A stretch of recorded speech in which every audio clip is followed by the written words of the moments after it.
Mobile एक भयंकर सत्य. 2 दिवसांपूर्वी आमच्या आईच्या पायाला गंभीर दुखापत झाल्यामुळे MRI करण्यासाठी एका सेंटरवर घेऊन गेलो होतो. पाय कमरेपासून खूप दुखत असल्याने लवकरात लवकर MRI करण्यासाठी मी विनंती केली आणि लगेच सर्व कार्यालयीन बाबी पूर्ण करून MRI करायला घेणार एवढ्यात एक ॲम्ब्युलन्स त्या सेंटरवर आली.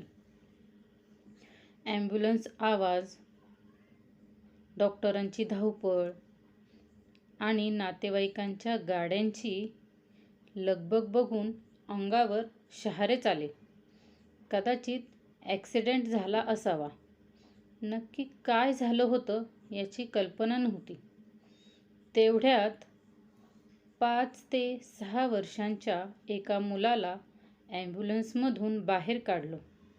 त्याच्या पूर्ण चेहऱ्याला ब्राऊन पट्टीने कव्हर केले होते. तोंडातून एक नळी बाहेर काढून त्याला कृत्रिम श्वास देत होते. त्या मुलाच्या शरीराची अजिबात हालचाल दिसत नव्हती. बहुतेक तो कुठून तरी पडला असावा आणि चेहऱ्याला खूप मार लागला असावा असं मला वाटत होतं. मला पुन्हा ऑफिसमध्ये बोलावून डॉक्टरांनी विनंती केली की आमचा एक पेशंट एकदम सिरियस आहे. मेंदूचा MRI करायचा आहे. तरी कृपया तुमच्या पेशंटच्या आधी आम्हाला नंबर द्यावा. एकंदर ती सगळी धावपळ आणि रडारड बघून मी लगेच होकार दिला. माझ्या समोरूनच त्या मुलाला स्ट्रेचरवरून MRI मशीन रूममध्ये नेण्यात आले. त्या मुलाचे वडील माझ्याच वयाचे असल्याने त्यांच्या डोक्यात चाललेल्या विचारांचा काहूर मला कळत होता. डोळे पाण्याने भरलेले होते. त्या मुलाला आतमध्ये नेलं. त्याच्यासोबत डॉक्टर आत गेले आणि त्याचे सगळे नातेवाईक बाहेर बसले. रूमच्या बाहेर मी आमच्या आईच्या बाजूला बसलो होतो. तेव्हा त्याचे वडील माझ्या बाजूला भिंतीला डोकं टेकून छताकडे बघत शांत बसले होते. शेवटी मी न राहून त्या मुलाबद्दल त्यांना विचारले. त्यानंतर त्यांनी जे सांगितले ते ऐकून माझ्या पायाखालची जमीनच सरकली. त्यांनी सांगितले की अतुल हा आमचा एकुलता एक मुलगा. लग्नानंतर 5 वर्षांनी झाला. घरामध्ये त्याचे सगळेजण खूप लाड करतात. काही दिवसांपासून त्याचा स्वभाव खूप चिडचिडा झाला होता.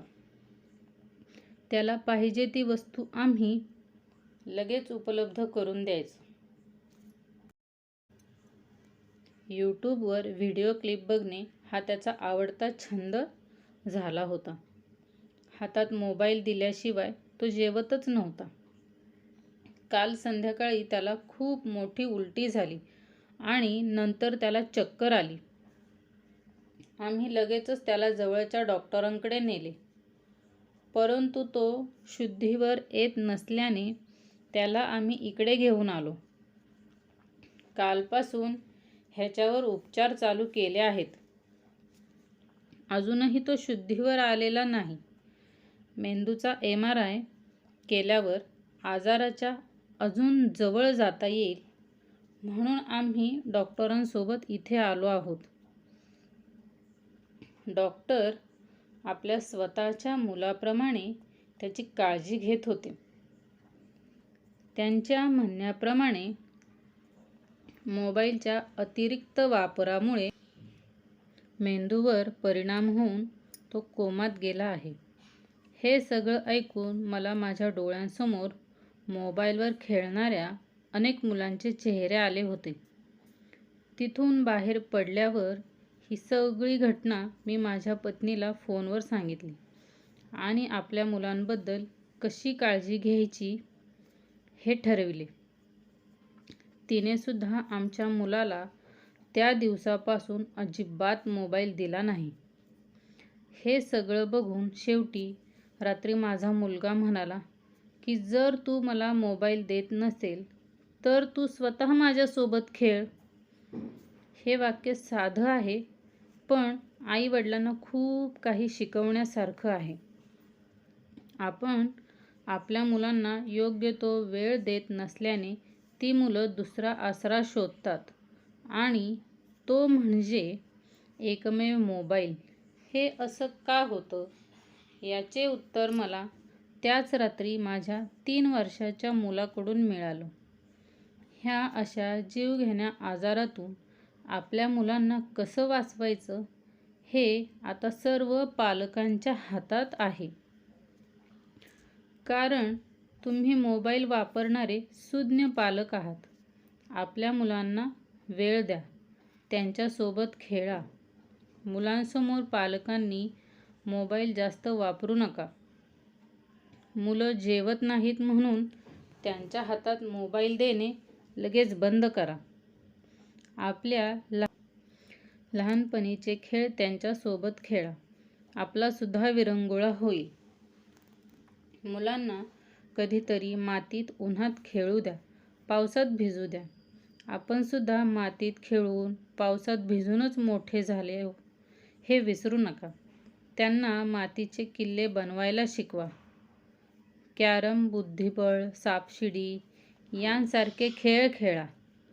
आजूबाजूच्या 4-5 मुलांना एकत्र करून आपल्या काळातले जुने खेळ शिकवा. त्यांनासुद्धा आवड निर्माण होईल. आपण हेच करत होतो आणि हेच करत करत आपण मोठे झालो हे कधी विसरू नका. कदाचित हे सर्व करताना पालकांना कंटाळा येईल, पण आपल्या मुलाला कोमात जाण्यापासून वाचवायचे असेल आणि हसतमुख कुटुंब बघायचं असेल तर हे करायलाच पाहिजे. यामधून पालक आणि मूल यांचं नातं अजून घट्ट होईल. शेवटी कमावलेला पैसा तसाच राहतो आणि आपल्या मुलांना योग्य संस्कार करण्यात आपण कमी पडलो, त्यांना वेळ दिला नाही. या सहज आयुष्यभर दुःख मनात देऊन जगावं लागतं.